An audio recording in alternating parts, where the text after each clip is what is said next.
미국 국립암연구소에서 항암식품 1위로 브로콜리를 선정했습니다. 하지만 먹는 방법에 따라서 이렇게 좋은 효능을 버릴 수도 있습니다. 그래서 오늘은 제대로 활용하는 방법 알아보겠습니다.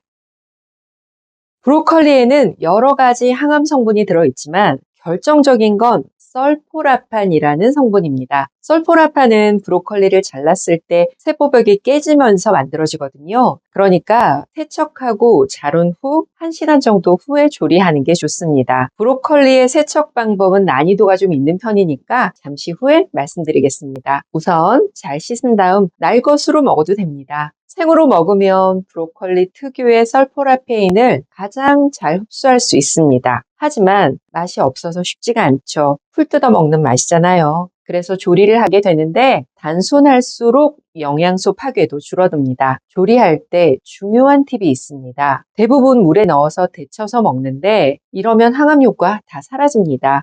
볶아서 먹는 것도 역시 좋지 않습니다. 그럼 어떻게 해야 할까요? 이게 핵심입니다. 항암 효과를 극대화하기 위해서는 찜기에서 1분 정도만 쪄서 먹어야 합니다. 음식도 어떻게 먹느냐에 따라 약이 되기도 하잖아요. 이게 딱 그런 지점이죠. 실제로 미국 일리노이 대학교 영양학과 연구에서 브로콜리의 항암작용을 하는 설포라페인이 제 기능을 발휘하고 인체에 흡수되기 위해서는 미로시나제라는 효소가 꼭 필요한데 쪄서 먹었을 때 효소가 가장 잘 유지됐다고 합니다. 게다가 미로시나제는 브로콜리의 생체 이용률을 최대 400%까지 증가시킨다고 하네요. 이 부분에 대한 연구가 우리나라에도 있습니다. 충남대에서 발표한 논문에 따르면 브로콜리를 끓는 물에 넣고 1분이 지나면 설포라페인이 없어진다고 합니다. 하지만 스팀으로 가열하면 1분 경과했을 때 90% 정도 유지되고 3분 가열하면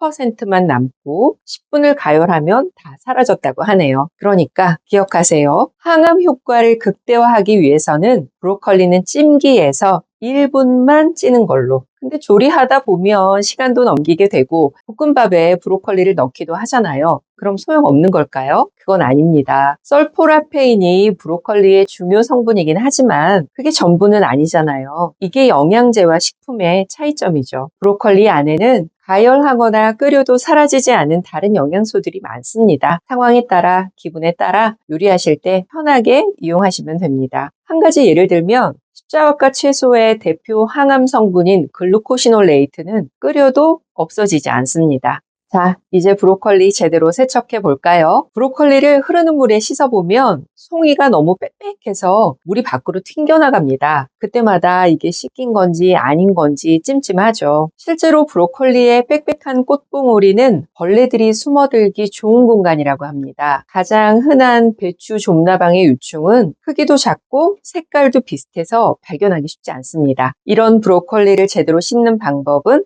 따로 있습니다. 흐르는 물이 아니라 소금물에 담궈두는 겁니다. 깊이가 있는 그릇에 소금물을 담고 브로콜리 송이가 잠기도록 30분 정도 뒤집어 두면 송이가 열리면서 그 안에 들어있는 흙이나 벌레들이 빠져나오는 거죠. 우리가 먹는 부위가 실제 브로콜리의 꽃봉오리라서 잎이 건조하면 봉오리가 닫히고 물이 닿으면 서서히 열려서 깨끗하게 씻을 수 있습니다. 30분 정도 지난 후에 건져낸 브로콜리는 꽃봉오리 부분을 물에 넣고 여러 번 흔들어서 헹구면 깨끗이 세척된 겁니다. 브로콜리와 초고추장의 궁합에 대해서 논란이 있었습니다. 초장의 산 성분이 브로콜리의 베타카로틴을 파괴한다는 의견이었죠. 하지만 그런 걱정은 하지 않아도 됩니다. 항암 효과를 가진 베타카로틴은 브로콜리에도 들어있지만 초장 속의 식초에도 많이 들어있거든요. 게다가 식초는 pH가 2에서 3 정도고 위액의 pH는 1에서 0.5 정도라서 위액의 산도가 더 높으니까 걱정하지 않아도 됩니다. 초장뿐 아니라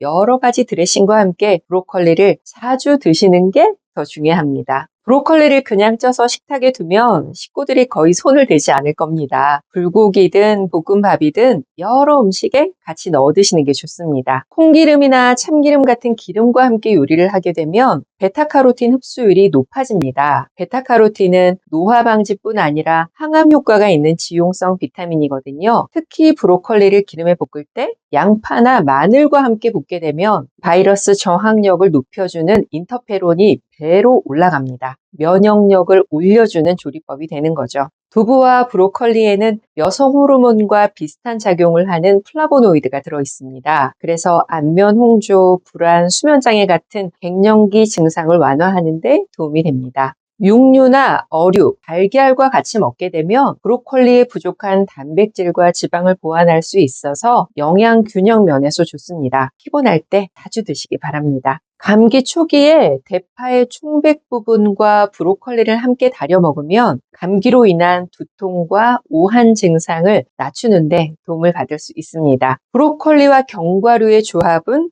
머리가 좋아지는 조합입니다. 비타민C를 가장 많이 갖고 있는 브로콜리와 비타민 E가 풍부한 아몬드, 호두, 땅콩이 만나서 서로 시너지를 일으키니까요. 이렇게 좋은 브로콜리도 주의해야 하는 경우가 있습니다. 브로콜리의 고이트로젠 성분이 갑상선 기능을 저해할 수 있으니까 갑상선에 문제가 있다면 많이 먹지는 말아야 합니다. 이런 성분은 배추나 무 같은 대부분의 십자화과 식물에 모두 들어있는데 건강한 사람이라면 문제가 되지 않습니다. 오늘 영상 참고하셔서 브로콜리 제대로 활용하시면 좋겠습니다. 어떻게 먹느냐에 따라 음식이 약이 되기도 합니다. 다음 시간에도 건강에 도움되는 영상으로 함께 하겠습니다. 건강 식재료 소개하는 한약사 김경순입니다. 오늘도 평안하세요.